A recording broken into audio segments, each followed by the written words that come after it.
everybody, and welcome to episode number 78 of Office Hours. I'm Adam Coble. Maybe you know that already. That'd be cool. If not, hello. My name's Adam. I've been playing role-playing games for a long-ass time. And I have some opinions with a capital O about how role-playing games work and how we should play them to have the maximum amount of good times. I was going to say fun, but I think that maybe I can't control that. Maybe fun is something that you have to deal with yourself. But I can answer your questions using my experience. Yeah, that's right. I have lots of experience. I've been grinding Game Master XP for like 20 years. So I'm gonna answer some questions today. These questions are submitted by you. I mean, maybe not you specifically, but maybe, at my website, www.adam-coble.com. So if you have a question, go to that site, click on the Office Hours link. There's a form you can fill out. Please do, and then you can submit your questions. So our first question today comes from Chaim, and Chaim has some questions about whose responsibility is whose. Hello, Mr. K, longtime fan. My name is Chaim, @Chaim_Garcia on Twitter. I get a real kick out of introducing new players to role-playing games, but on more than one occasion, I've encountered really enthusiastic, really creative, well-meaning players who are unfamiliar with how RPGs work and misunderstand exactly how much agency they have, both as characters and as creative contributors to the narrative, versus how much control I maintain as the game master behind the screen. Here's an example. I would say as the GM, you walk into the next room of the dungeon, and before you stands a locked iron door. To which the player responds with, okay, well, I opened the door with the key my grandfather Whizzleteats forged, and there's a cyclopsicorn behind it. But I say the enchantment my cyborg gnome Nanny sang to me as a child, and the cyclopsicorn tells me the secret to immortality has been in my pocket all along. Also, here's 100 gold. To which I have to take a second, laugh, smile graciously, and say, okay, that was great, and none of it happened. Some systems like Tales from the Loop or Fate encourage this kind of player input for settings, NPC motivations, even giving them control over setting actual scenes. But even when I introduced Tales to a player like this, they unwittingly stepped even further over the line, making every question or prompt I presented a chance for them to rewrite the mystery and derail the mystery that was on the table, requiring more course correction on my part. So how do I explain the roles and rules of an RPG to these excited novice players without stamping out their creativity, making them feel like they're being scolded for playing incorrectly, or worse, making them feel like there's an unfair hierarchy which could potentially discourage them from further play? Thanks so much. Too many cooks, too many cooks. The problem here, I think, that Chaim is having is maybe the inverse of a problem that many people have, right? So for me, in my very like lengthy experience with players, way more often when you say, here is an opportunity to say what happens, the players look at you blankly like, what?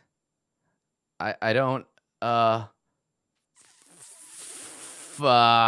then they break and they just don't, they can't, they just stare blankly at you like, oh God, fuck, I don't know what to say or do, right? So like this happens for me from like basic stuff, like what is your character wearing? Buff pants, to like, tell me about this NPC, or why are you here, or what happened in town the last time that you were here that made you leave so quickly, right? Like we posit these questions to our players to give them room to create, to give them an investment in the system. But most players, I think, are afraid of that investment. Most players see that as like, it's not their job, or they feel like they're overstepping, or like, honestly, it can feel like a bit of a trap for some players, depending on their experience. But what's interesting here is that Chaim is playing with people who are new to role-playing games and who just want to like make shit up, right? Who are like, yeah, my character, and then my Uncle Whizzleteats, and my cyborg gnome Nanny, and I've got the secret to immortality, blam. But the thing is that letting that train run rampant from the station, right? Letting it tear away means that A, the GM doesn't really get to do their job, and B, none of the other players will get to do their job either, right? Role-playing games are not just 4 people or 5 people sitting down at the table and telling a story to each other, right? Now, some games are. Microscope is explicitly this game. Microscope is, it is your turn to talk now, say whatever the fuck you want, and when your turn is over, shut up. Now it's your turn. Say whatever you want, right? Some games are like that. Some games allow it. And as Chaim said, Tales from the Loop, Fate, they have what I refer to as the authority dial turned pretty far to one end.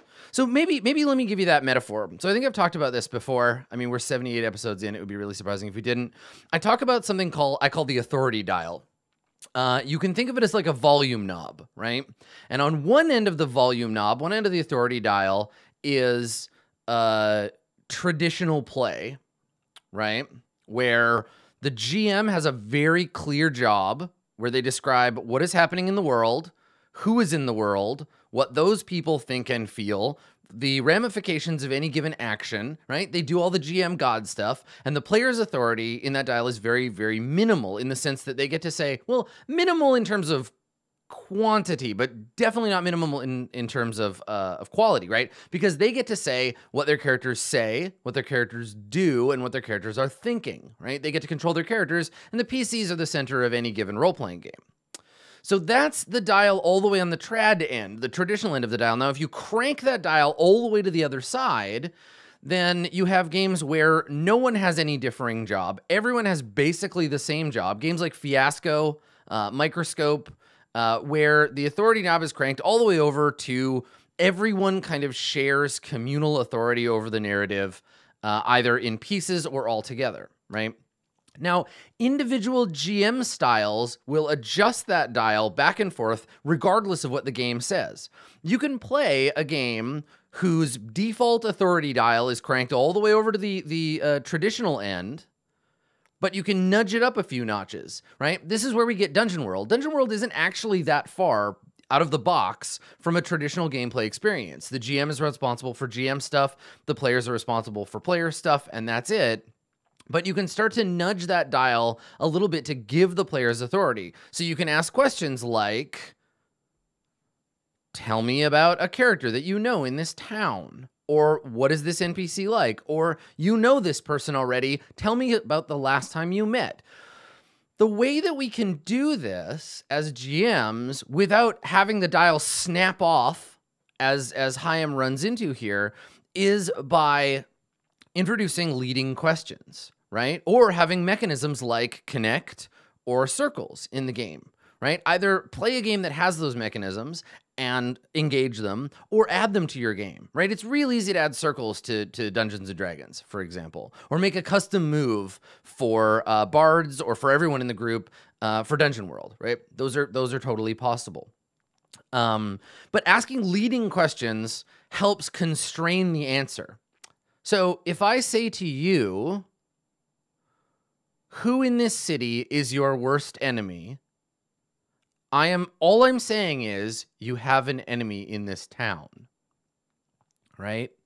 So then they could say, my worst enemy is the Blood Dragon, who's like a werewolf, vampire, warlock, who is the mightiest sorcerer, but we made up and now he's my boyfriend, and it's my birthday, and he's going to give me the sword of Gorclox, and I shall use it to destroy my, right? Like, what you're doing, the more constrained your questions become, the more you are nudging that dial towards your own authority. So if you ask a question like, who is your greatest enemy in this city? You're implying a few things, right? You're saying you have more than one enemy, one of whom is greater than the others, right? But if you want to control that dial a little more, you can be more specific. You can say, what did you do to make the sheriff hate you so much? Right? The example of this question that comes up outside of the Sword of Gorclox adventures what comes up outside of RPGs is this is a kind of question like, when did you stop doing drugs? Because the answer is, I mean, I guess I did drugs and I have stopped. Like, there's this implied kind of like we are making a conclusion about this. Now you have to be careful because you don't want to take away the player's agency over their own character, right? You don't want to say, why do you hate the other PCs? Or why do you love the queen? And they're like, but I don't, right? I don't do that, because this can work the other way around, right? You have to be careful as a GM. And what I want to kind of point out here is this is something that I try to talk to most of my groups about. Who is responsible for the character's feelings? Right? Where in the authority spectrum does a character's feelings lie? Can I say to you, the sight of the princess's blood-stained ball gown rends your heart with a terrible sadness? Or is that the player's responsibility to say, my eyes well up with tears upon glimpsing the blood-stained gown, right? Whose job is that? Because I don't know about you, but I can't control my fucking feelings, right? I can only respond to them. And I think about the most elegant of these, and it's elegant only because the whole design revolves around it, but in Monster Hearts, right? Monster Hearts is a game about being a queer teenager. A metaphor for being a queer teenager, you're pretending to be vampires and werewolves and shit. But you cannot control what turns you on, right? You can say, my character is straight, and then you can have a not straight experience as a character, and the rules of the game will say, you are turned on by this, it is confusing and upsetting to you, or whatever, but you get to respond. You get to control what you do. In a lot of ways, it's the inverse of Pendragon, where Pendragon says, your character has some thoughts and feelings about this, and we do not give a shit what you want them to do. Sometimes you will just be too chaste to go alone into the nunnery, and that's too bad. Your character will look at you and say, I'm sorry, we're not going to do this. So the reason I bring that up, and the reason why I think that it's important, is that all of this kind of authoritative structure, all of this stuff, is really important to discuss with your group, whether they're brand new to role-playing games, or brand new to playing with you, or you're all playing a new game together, or you just haven't had this conversation in a while. Make it part of your session 0, right? Sit down and say, okay, so as a GM, I like to do these things, right? These are some of the things that I like. Like for me, I tend to prefer to tell players what their characters feel, because I don't think we can control our feelings, but I would never tell them what they do in response to those feelings unless the game gives me that authority. But I'll talk to players about that, because some players really rankle at being told how their character feels. I love it. I love when a GM says, like, weirdly, this doesn't make you angry. This makes you feel righteous. And I'm like, oh, interesting. I wonder why my character might feel like that. And it is a trust experiment with your players, right? Like, you have to trust the GM to understand what kinds of things might trigger what feelings. And you use it gently. But this applies to a bunch of other stuff, right? And part of this conversation is sitting down with your players and saying, okay, everybody, this is my job. This is your job. And like you wouldn't go into a Burger King, jump over the counter, and make yourself a hamburger, please do not invent a bunch of shit in this game without me asking you to. Part of the interaction is that I will ask you for things that I need, and then you will give them to me, right? Let the people who work at the Burger King make the Whopper for you, right? Now, maybe you're the kind of player who's like, fuck you, I make my own Whopper, right? That's fine, but you do that at home. You don't do it in the goddamn Burger King, right? We are in a Burger King here. This metaphor is getting away from me. But the point is that everybody has responsibilities in a game, and we all abide by our responsibilities to make the game work. The rules of the game require, nay, demand that we do our own things, that we stay within the parameters of our job. And that's not because the game wants to give more power to one person. It's not because it wants to make people feel bad about contributing.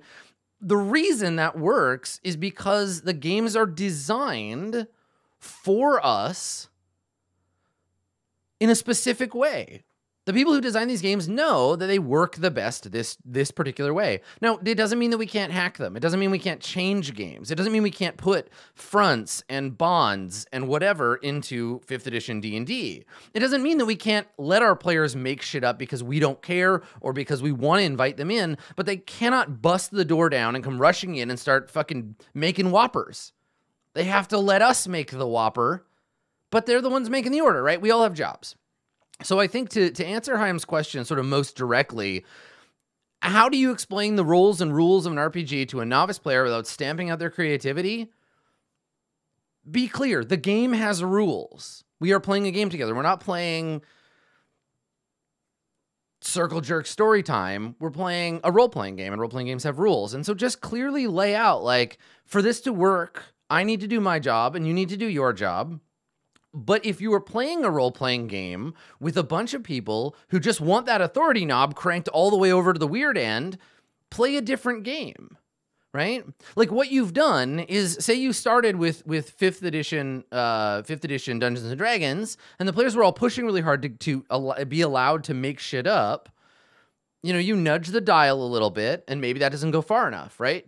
You nudge the dial a little and you play a different game. You play Tales from the Loop and they're still pushing, right? Okay, so maybe these players want to play Fiasco. Maybe these players want to play Microscope. Maybe these players want to play Circle Jerk Storytime and you need to play that game instead. And that's okay, because it all comes back to that infinitely ultimate maxim that not every game is going to work for every group. Just as the same way that I will have players where I say, okay, everybody, I need a goal. What is your goal for this session? What are your 3 goals for this session? Write your beliefs and instincts for me, and they will look at me and be like, fuck, I can't do it. That game might not be for that player. Like, I will probably never suggest Burning Wheel to Max. I love Max. Max is an amazing player, but he's an in-the-moment player, right? For him, it's about reacting to what's going on, which is the dial cranked most of the way towards the traditional model. He wants me to tell him about the world. He wants to think, what would my character do? Max is firmly in actor stance, right? So think about the game that you're playing. Make sure that it fits your players and ask leading questions, right? Do not give them infinite authority, give them specific authority, right? Do not ask, tell me about this town. Say, what here is threatening to you? Or in what way is the Thieves Guild threatening to you? Or why is Garrick, Viper of the Thieves Guild, threatening to you? Or, like, just keep getting more specific until you're guiding them, but give them creativity within those guided spaces, right? Leading questions. Leading questions. Go ahead and set expectations with your players and then play the right game, which I know sounds like the same shit I tell everybody, but I think those things particularly will help. And like, be open to having that conversation with the players to say, like, why do you feel like the hierarchical sort of structure of the game is rankling you? If so, maybe we can do a different thing. Maybe we can play a different game, or I can find another way to show you what is so fucking cool about RPGs. Thank you, Chaim. Dearest Adam, I recently listened to an old episode of yours where you talk about how the events unfolding in a fictional universe should be driven by player actions. What I'm asking is, what if my setting's premise is partly at odds with this principle? So I'm running a campaign of the Powered by the Apocalypse cyberpunk game, The Veil. Now, to me, the core principle of cyberpunk fiction is that its protagonists ultimately are powerless puppets manipulated by sinister forces. And I should add, judging from how they portray their characters, I think my fellow players think similarly. Now, trying to do this justice confronts me with some complicated consequences. Whatever dark powers are acting in the background, the players will likely never know about their plotting. Or if the players think they do, the knowledge might well be wrong, and in any case, they will have little influence over the grand scheme of things, without a mega corporation or something to support them. My question therefore is, how can I incorporate the theme of powerlessness in a way that's fun or compelling for the players? How to deal with manipulation or deception? How can the PCs be rebellious underdogs without the players feeling like they have no influence over the world? Thanks a lot for your time. So this is great. This is calling back to a previous episode where we talked about my feeling is that, like, we all get excited. I mean, maybe not all of us. I don't tend to, but players tend to like feeling like they're Luke fucking Skywalker, right? Like, Luke Skywalker, we love Luke because Luke is both a fucking nobody loser, right? Bullseyeing womp rats in his T-16, but he's also got this special destiny. He's also like a feisty rebel out to topple the Empire, and the Empire is the evil power that reigns over everyone with their iron fist, right? We want to believe that a feisty loser can get out of that T-16 and get into an X-Wing, and they can blow up the Death Star, and they could save the universe, right? And we like the idea of that because we think of ourselves not as the drones wandering around in the Death Star, but we think of ourselves as those feisty losers. We want to feel like we're both special and that we can raise up from our positions of lowliness, right? There's a lot of reason why people like the underdog, right? They like the cool outsider. They like not being a part of the system, right? And that's fundamentally what Cyberpunk is. But for me, the thing is you want your players to feel like they matter to the world, right? You want to make it feel like both they are underdogs, but their narration, their story is one of rising up from that position, right? Like, Luke stops being an underdog pretty much by the end of the first movie, right? Now, he's still learning, he's still figuring stuff out in Empire, and bad stuff is still happening to him, but he's not a plucky farm boy anymore. He's a hero of the rebellion, and he's just not an underdog, right? Now, I think the trick that Ferdman is running into here is, how do you play a game where they stay underdogs? Because in the Sprawl, in the Veil, if you read Neuromancer, you know, these characters, they stay losers, right? They just stay losers. Like, the corporations are the characters in the Sprawl, and the players' characters come and go, but what it's really about is the various kinds of people that struggle against those corporations. So I think the real question here is, like, how do you maintain that feeling in a setting where you're not that important individually, but not have it feel like a boring, miserable slog? We're like, well, cool, we accomplished our mission and nothing changed. So I think that you need to change the scope or the scale. Like, yes, probably in Shadowrun, your characters will never, like, kill Lothweir, right? You'll never overthrow Damian Knight. You'll never destroy the Ares megacorporation. Maybe you will, but I'm not interested in that kind of game, and I think that that's a urban fantasy superhero game more than a cyberpunk game. I think that like Ferdman says, in cyberpunk, you have to stay at the bottom, right?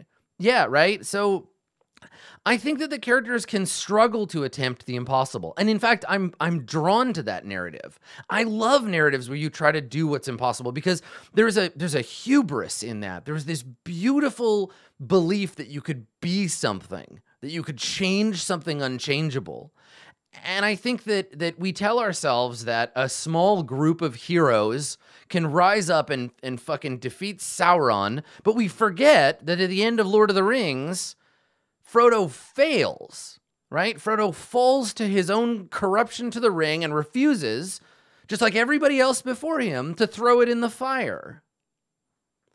And I think that it doesn't take away the narration of the story to show that you can't make that big of a difference. So what you can do instead is you can show them neighborhood level, right? Not worldwide level, right? Maybe not even city level, but you can change small things. I may not be able to, destroy the Renraku pyramid arcology. I may not be able to send as technology into the grave, but I can make a small difference now, here, on the micro scale. And I think that honestly, if you think about it, the sort of punk part of cyberpunk, a lot of activism, a lot of punk behavior isn't about the global scene. It's about your own individual scene. It's about the 3 shitty bands in your crappy hometown and the one venue that they take turns playing in. It's about keeping the Nazi punks out of your scene. It's about making sure that everybody is safe and having a good time. It's about being anti-corporate. It's about doing all of this punk rock shit in your own backyard. So I think instead of trying to like fight the power at the largest levels, because I don't think individuals can, instead you can show cells of small groups changing their own little piece of the world. And in a way that ties into Cyberpunk's themes of this ever-present, ominous New World Order doom globalism, right? This idea that as our adversaries get bigger and bigger, we remain people and cannot fight back, right? Like you can do things to stop the evil in your hometown, but you personally, however punk you might be, however many fancy magic spells you have, or however much cool cyberware you've got, you cannot stop these massive obelisks of darkness that are the mega corporations, right? So instead, you can show them the small scale, right? You can't save the world. That's a part of this situation. You can't save the world, but you can make sacrifices. You can burn your candle at both ends, and you can take the risks that you need to take, and you can save 1 or 2 people, right?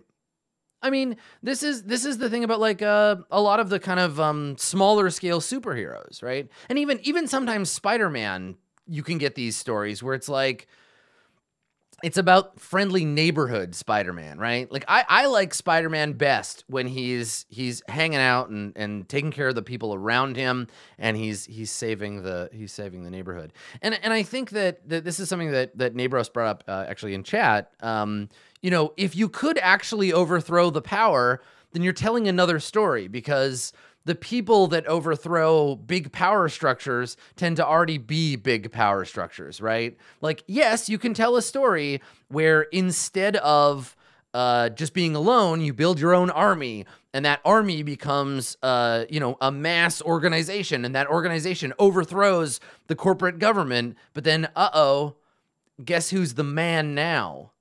Dog. Right? So that's a narrative you can play out. But the question here is how to incorporate the theme of powerlessness in a way that's fun or compelling for the players. It's not about powerlessness being fun or compelling. It's about where we can make a change. Right? Now, I would 1000% suggest that if you haven't already read it, check out Mutants in the Night. If you haven't already watched it, watch my my RPG First Look, Mutants in the Night. It is a stellar game about fighting villainous power at the local level, right? The characters in Mutants in the Night will never kill racism against mutants. They'll never defeat the global conspiracy of hierarchical power structures. But they will change their city. They will change their neighborhood. They will change the lives of individual people. And that's what this game is about. So Ferdman, if you want a game that will already do the thing that you want, DC is making that game. Dungeon Commander, DC is making that game. They're doing that work. So go check that out. But you can apply these principles to any game in which you want the characters to be the underdogs. And like Luke Skywalker, if you are playing Dungeons and Dragons, your characters will only be the underdog for a little while, right? So eventually you will become that power structure, and you get to play the Batman game of like die a hero or become the villain, which is also a way that these kind of games can go. Like I love the idea of playing a story where you contest with that, where you say, right now we're punks in the shadows, but like we're going to get to a point where we can sell out. That's a punk narrative too, that like, do you sell out for a better life for yourself and turn your back on your community, or instead do you stay within that community and fight for them? And what does that tension look like, right? So I think the thing is that sort of tension, that sort of like struggle against power versus taking power. That idea of what is authenticity and how do we fight against power structures, and can we defeat them? I think you got to look at the game you're playing, and you got to look at what your players want. But the thing is, you can't stay Farm Boy Luke forever, right? And I think that's okay. So I think it's about looking at scales. I would also suggest, if you're interested, Unknown Armies does this. So Unknown Armies posits essentially 3 levels of play. So you're kind of like street level, or you are city level, or you are world level, and each one is a different way of telling stories within that game. I like the street level stuff, and I would end the game once they unlock those first mysteries and go back and tell another street level story. But you can follow that path and see what that looks like. So check that out. That's another good game in terms of, not the same stuff. Unknown Armies is a lot more absurdist and a lot more postmodern than like Mutants in the Night or Cyberpunk. But yeah, that question of where you want the scale to go, and if you want to stay underdogs forever, you have to make that conscious choice, both as players and as characters. And look into like the actual sort of punk scene and see about people who sold out and became sort of a big deal versus people who stayed kind of ground level and continued to operate and perform activism within their own smaller communities. Because I think the way, not to get too like off topic, but I think the way that characters, the way that people combat large structural power sources isn't by getting super powerful on their own. It's about connecting their activism with the activism of others, right? If I take care of my family and I take care of my neighborhood, and I'm open to co-working with other people who are taking care of their neighborhood and their people, we will all eventually create a network of small communities that work together to take down the big guy, right? So yeah, this is a philosophical question about what it means to be punk in that sense. But I think that it's not so much about suffering as the underdog as it is about choosing where to exert our efforts. And in Cyberpunk, it's about making hard choices to get what you want. And I love the idea of there being tension about how to do that as players. One person in the group might say, no, we can't take this deal. Working for one corporation against another is just being a tool of the man. But another player's character might say, instead, we need to use this money. It's Boromir. It's Boromir and it's Aragorn, right? It's, do we use the ring against Sauron or not? Or is the ring evil no matter what we do with it, right? Man. So that's what you want to think about. That's what you want that tension to be, right? Do you use what is available and sell out, or do you turn your back on power and stay the underdog? And I think to me, that's a lot more interesting than trying to influence the world or not. Because I think you just got to change what you think the world is in that context. So yeah. Boromir. Hi, Adam. So, you've previously described the difficulty of conveying horror and mystery around the table. As I'm recording this, you just finished playing in your Things from the Flood one-shot, which by all accounts was a suspenseful, horror-infused experience. Having read and now played Things the system, not the noun, it's fine. Has that changed your thoughts any on horror as a viable tabletop genre? What about that stream I just watched made it more gripping than other games with similar genre flags, like a Call of Cthulhu? Looking forward to hearing your thoughts. Troubadour. So, yeah. aptly named Red Troubadour. They have a fantastic voice. It sounds even better in real life. So yeah, they actually asked me about this. They asked me about this on Discord afterwards, and I said to them, I was like, you know what, submit this as a question for office hours, and I will talk. Mostly, I just wanted y'all to be able to hear their voice because it's a good one.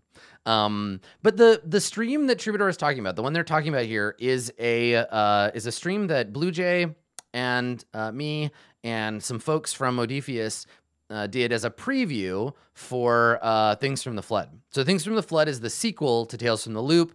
It is a more horror version of Tales where you play teenagers instead of kids. And so it goes a little darker. And the stream that we did was very much a horror game, right? It was meant to be creepy and scary. And I have gone on record numerous times as saying, I don't think horror works as a tabletop genre. I think that when you try to do horror, it doesn't go by default. I think that a horror game at a con, especially like horror one-shots, don't even bother. But I wanted to answer this question because I think that there is a new development in this, and I have some opinions about why this is the case. So the one shot that we did was like legitimately presented as being like creepy, and it was a horror one shot. And if you were watching it, you probably would have said, wow, like horror in an RPG is possible. It is possible to do like a scary RPG one shot. Now, the reason that it looked like that was because we all got together beforehand and we agreed that we were going to play for effect. That's right. Filipov nailed it. So the horror was not for us. None of us were like scared or like experiencing fear. We were playing characters that were afraid, right? We were playing to that theme so that the audience would get an experience of tension. We all chose to play it up and we chose to act so that we could present a role-playing experience, a one-shot, that was creepy and scary, but not for us. And I think that's very different, and I think totally possible and fascinating, right? Like, this is the thing that I thought was so cool about that, was that normally I would be like, poo-poo, I am not interested, right? I'm not interested in a scary RPG because I'm not going to be scared. You're not going to be scared. We're going to be sitting around here not being scared together, but waiting for something scary to happen. But instead, we all agreed, okay, we're going to go in on this and we are going to play our characters as being afraid. And I think you can do this without a Twitch audience. I think you can do this without a YouTube audience. I think that you can do this for each other, right? I think that you can treat your other players as your audience. And so play your character as making bad decisions, as buying into the idea that I am a protagonist in a horror story. But this runs so fucking counter to what we're taught as D&D players, right? In D&D, if you play your character like you are a character in a horror movie, you are fucking losing at Dungeons and Dragons, right? You're going around not checking for traps. You're going around opening doors without listening at them. You are not using the 10-foot pole. You're going down into the basement alone. And you are losing, you are failing at Dungeons and Dragons, right? But if you're playing a horror game, you can all agree we're not here to win. We're here to create a situation in which tension and fear is possible. Because nothing, for me, deflates tension and fear faster than having the players D&D talk their way through shit. Like, we had a little bit of this struggle in Things because it's so anathema to our normal experience where we're like, cool, the monster is probably, we all know, the horrible monster is probably in the shed, right? We've seen the flickering lights. We've heard the high-pitched whine of the machine creature. It's probably in that shed, right? There's only one character around. Everyone else is still in the house. You're out here with your flashlight in the snow. The smart thing to do is be like, I take my flashlight, I go back inside, I call the police, and we stop playing. We stop being player characters. because it's crazy. You wouldn't do that. So instead, we all just agree to not bug each other about making suboptimal choices and instead reward them, right? Reward suboptimal choices with our accolades. And to that degree, having an audience watching us freaking out about stuff, that's what I was rewarded by, right?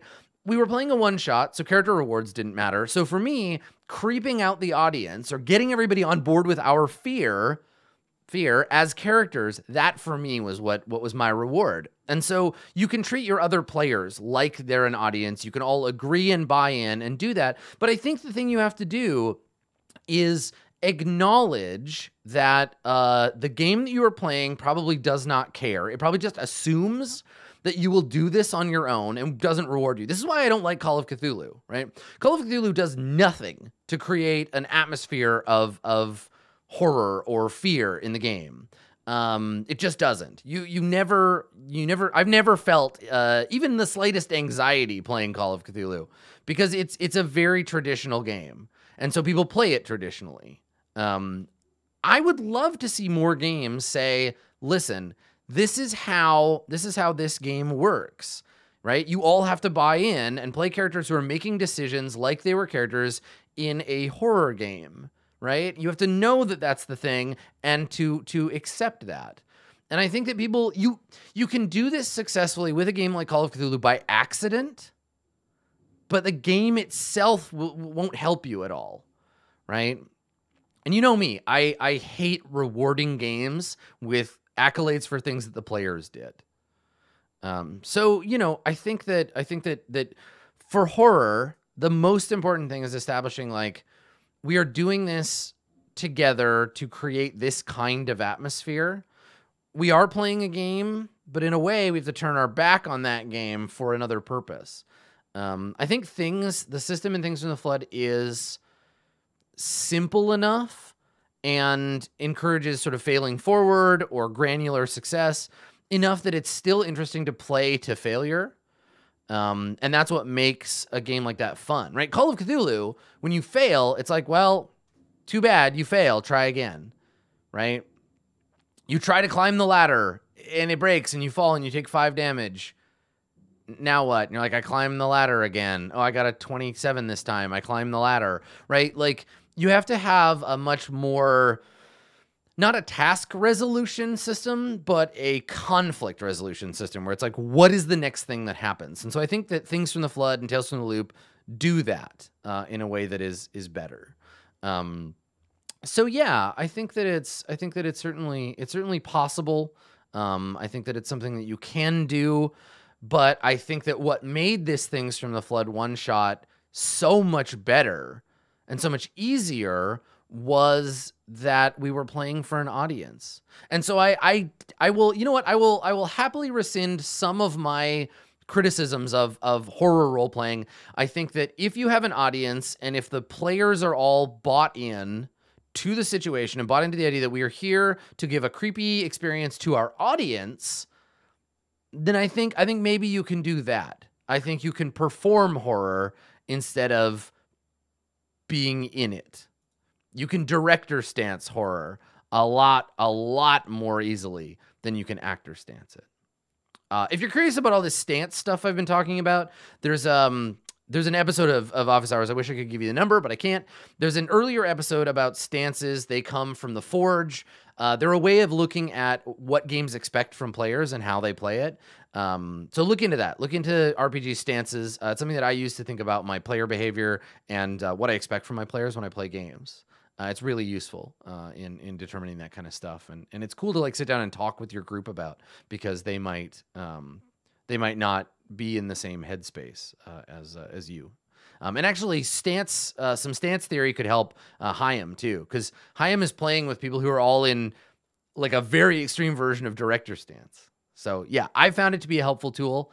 Go ahead and take a look at it. And yeah, if you want to see that horror one shot, including an inadvertent technical scare, actually a couple, just look up Things from the Flood stream. I can't remember the name of the channel that it's on, but Things from the Flood stream, Adam Coble, Blue Jay, you'll find it. It's fairly easy to Google. Maybe I'll try and post a link to it in the description. But yeah, so horror, not easy to do at the table, but easier, I think, if you are projecting that fear onto an audience. So I hope that that today's somewhat truncated episode of Office Hours was entertaining and interesting to you. I picked 3 people who I think the connection between these 3 is that they all had really nice voices. So thank you, Chaim, Ferdman, and Troubadour for submitting your questions today. I'm gonna run. I've got some roleplay Patreon questions to answer. But I hope that this was an entertaining episode for you, and I will see you again next time for episode number 79. And in the meantime, if you have questions, if you're like, yeah, Adam, those were great, but I've got a nice voice and I've got a question for you, go to my website, www.adam-koble.com. There's an Office Hours link. Click it, fill out the form, record your voice. It'll send it on over to me, and I will answer your question as I get to it. As always, I love doing Office Hours. I've been dispensing a lot of Game Master advice in the last week or so. I was teaching some classes at UCLA about game mastering, and my brain is just firing on full speed for this stuff. So, yeah, ask me questions. I love them. That'll do it. That'll do it for this episode of Office Hours. I will see all of you next time. Bye.